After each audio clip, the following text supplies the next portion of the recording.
అందరికీ నమస్కారం అండి. ప్రతి ఒక్కరి ఇంట్లో పూజా గది ఉంటుంది.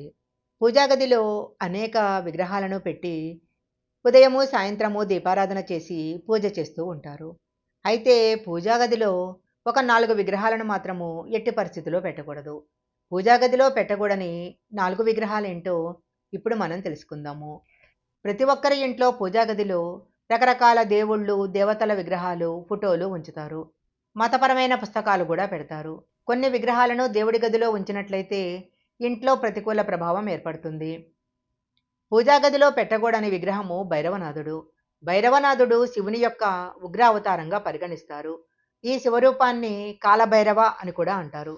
శివుని యొక్క ఉగ్రరూపం కాబట్టి ఈ విగ్రహాన్ని ఇంటి బయట మాత్రమే పూజించాలి.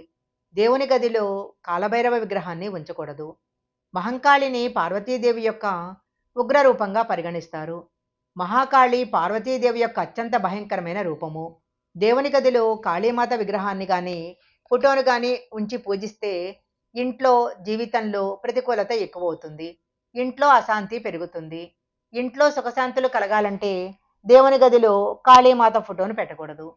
శనిదేవుడు న్యాయదేవతగాను కార్యాలకు తగిన ఫలాలు ఇచ్చేవాడిగాను ప్రసిద్ధి చెందాడు.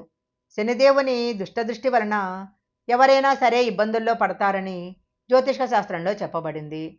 ఎట్టి పరిస్థితిలో పూజా గదిలో శనిదేవుని విగ్రహాన్ని పెట్టి పూజించకూడదు. రాహువు కేతువులను ఛాయాగ్రహాలు అంటారు. ఎక్కువగా ఈ గ్రహాలు మానవులకు హానికరమని తెలుస్తుంది. రాహుకేతువుల విగ్రహాన్ని ఎట్టి పరిస్థితుల్లో పూజా గదిలో పెట్టకూడదు.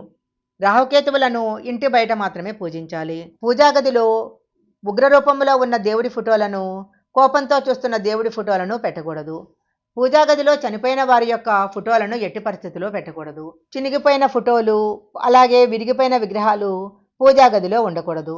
పూజా గదిలో ఈ విగ్రహాలు ఉన్నట్లయితే చేసే పూజకు ఎలాంటి ఫలితము లభించదు.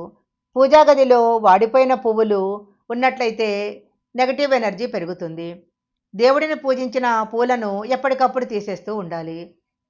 స్నానం చేసిన తర్వాత స్త్రీలు తడి జుట్టుతో దేవుని గదిలో ప్రవేశించకూడదు. స్నానం చేయకుండా దేవుడి గదిలో ప్రవేశించకూడదు. దేవుని గదిలో ఎప్పుడూ భోజనం చేయకూడదు. మద్యం సేవించకూడదు. దేవుని గదిలో నిద్రపోకూడదు. అపరిశుభ్రమైన బట్టలు, చినిగిపోయిన మురికిగా ఉన్న బట్టలు ఉంచకూడదు. చెప్పులు ధరించి దేవుని గదిలో ప్రవేశించకూడదు. దేవుని గదిలో మాంసాహారాన్ని తీసుకోకూడదు. దీపారాధన చేసేటప్పుడు స్టీల్ కుందుల్లో దీపారాధన చేయకూడదు. ఇత్తడి కుందుల్లో కానీ, మట్టి ప్రమిదల్లో కానీ, వెండి కుద్దుల్లో కానీ దీపారాధన చేయాలి. పూజకు ఉపయోగించే పువ్వులను ఎడం చేతితో కొయ్యకూడదు. చెప్పులు వేసుకొని పూలు కొయ్యటము, కింద పడిన పూలను పూజకు ఉపయోగించటము చేయకూడదు. పూర్తిగా వికసించని పూలను దేవుడి పూజకు ఉపయోగించకూడదు. పూజా గదిలో ఈ నియమాలన్నీ పాటించినట్లయితే సకల అష్టైశ్వర్యాలు సమకూరుతాయి. ఈ వీడియో కనుక మీకు నచ్చినట్లయితే లైక్ చేయండి, షేర్ చేయండి. ఇలాంటి మరిన్ని వీడియోల కోసం మా ఛానల్ సబ్స్క్రైబ్ చేసుకోండి.